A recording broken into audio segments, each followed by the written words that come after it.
ஆசீர்வாதம் அது வந்து இன்றைக்கி வந்து டாக் ஆஃப் த டவுன் மாதிரி ஆகிடுச்சு. எல்லா ப்ரேயர் மீட்டிங்கெல்லாம் பார்த்தீங்கன்னா பாதி பேர் பேனரில் ஆசீர்வாதம் அப்படின்ற மாதிரி தான் பண்ணிகிட்ருக்காங்க.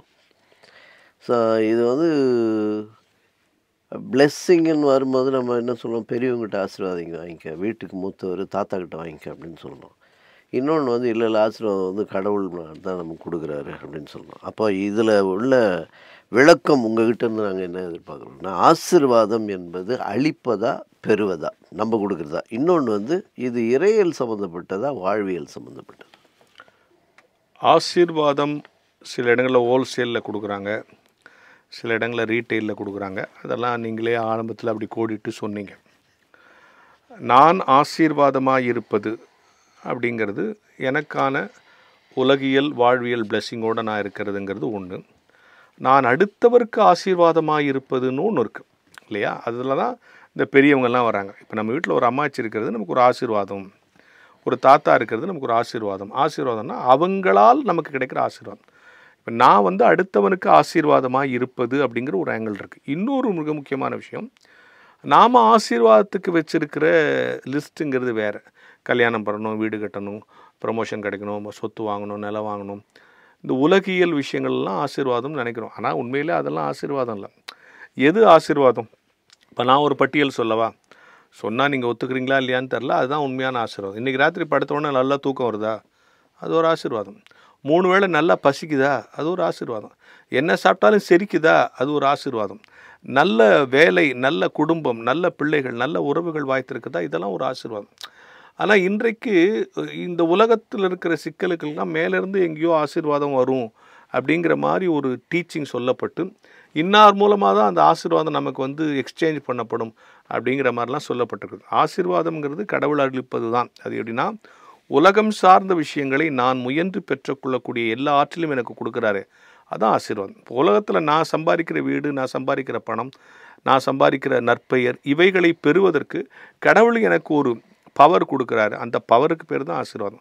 அது கடவுளால் தான் கொடுக்க முடியும்.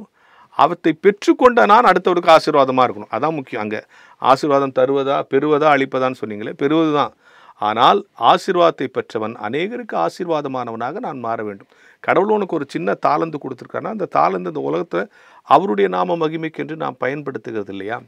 இதில் என்ன ஒரு புரிஞ்சிக்க வேண்டிய இன்னொரு விஷயம் இருக்குன்னா, கிறிஸ்தவர்கள்னால இப்போ நான் நல்லா இருக்கேன், ஒழுங்காக வாழணும், நல்லா வாழ்ந்து நான் பரலோகத்துக்கு போயிடணுங்கிறது மட்டும் என்னோட அஜெண்டா கிடையாது.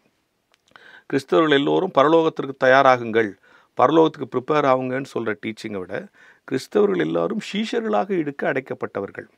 கடவுளுடைய 12 சீஷனுடைய தொடர்ச்சியாக நம்ம எல்லாரும் சீஷத்துவ வாழ்க்கையும் வாழ அழைக்கப்பட்டிருக்கிறோம். அப்போது நான் அடுத்தவனுக்கு ஆசீர்வாதமாக இருக்கணும். அப்படி சீஷத்துவ தகுதியை எனக்கு கொடுக்குறாரு, அது கடவுள் எனக்கு கொடுக்குற ஆசீர்வாதம். அந்த ஆசீர்வாதத்தை பெற்ற நான் அடுத்தவருக்கு அவருடைய அன்பை பிரதிபலிக்கிறேனே, அது ஒரு ஆசீர்வாதம். அதான் அப்போது உதாரணமாக கடவுள் முதல் நாள் இதை படைத்தார், 2வது நாள் இதை படைத்தார், 3வது நாள் இதை படைத்தார்ன்ட்டு மனுஷனை படைக்கும் போது மட்டும் எக்ஸ்ட்ரா ஒரு வேர்டை போட்டிருக்கு. மனிதனை தன் சாயலாய் படைத்தார். நம்ம சொல்கிறோம்ல, அக்கா தங்கச்சி ஒரே சாயலில் இருக்கிறாங்க, அப்பா சாயல்லே இருக்கிறான் சார்னு சொல்கிறோம்ல. இப்போ நம்ம எல்லாரும் யார் சாயலில் இருக்குமோ, ஆஸ் பர் தி பைபிள் கடவுள் சாயலில் இருக்கும். இது வரைக்கும் எவனாவது உங்களை பார்த்தா கடவுள் மாதிரி இருக்குது சொல்லிக்கிறானா? முகத்தை பற்றி, அது மூஞ்சை பற்றி, இல்லை முழுசாக ஒன்றும் நடக்காதுன்னு தான் சொல்கிறான். அப்போ அந்த சாயலை நம்ம இழந்துட்டோங்கிறது தான் ஃபேக்ட். அந்த சாயலை மீண்டும் பெற வேண்டும்னு கடவுள்கிட்ட கேட்குறமே, அது கடவுள் எனக்கு கொடுக்குற ஆசீர்வாதம். அந்த சாயலை நான் அடுத்தவனுக்கு பிரதிபலிக்கிறேனே, அது என் மூலமாக அடுத்தவனுக்கு நான் கொடுக்குற ஆசீர்வாதம். அப்போ ஆசீர்வாதத்தை பெறுவதும் என்பதும் தருவது என்பதும் புரிந்து கொள்ள வேண்டிய விஷயம். நான் ஆசீர்வாதத்தை பெற வேண்டும், பெற்ற நான் அநேகருக்கு ஆசீர்வாதமாக இருக்க வேண்டும். அவரால் எங்கள் சர்ச்சுக்கு ஆசீர்வாதங்க, அவரால் எங்கள் குடும்பத்துக்கு ஆசீர்வாதங்க, அவரால் எங்கள் ஃபேமிலிக்கே ஆசீர்வாதங்கன்னு சொல்கிறாங்களே, நான் ஆசீர்வாதமாக இருப்பேன். அப்போது அதனால தான் பெரியவங்க கிட்டனா அவங்க நமக்கு ஆசீர்வாதமாக இருக்கிறாங்க. இவ்வளோ காலம் நமக்கு அனுபவங்களும் ஆற்றலும் கொடுத்துருக்குறாங்க. ஆசீர்வாதத்தை பெற்றுக்கொள்ள தவறிவிடக்கூடாது, ஆசீர்வாதத்தை பிறருக்கு பிரதிபலிக்கவும் தவறிவிடக்கூடாது.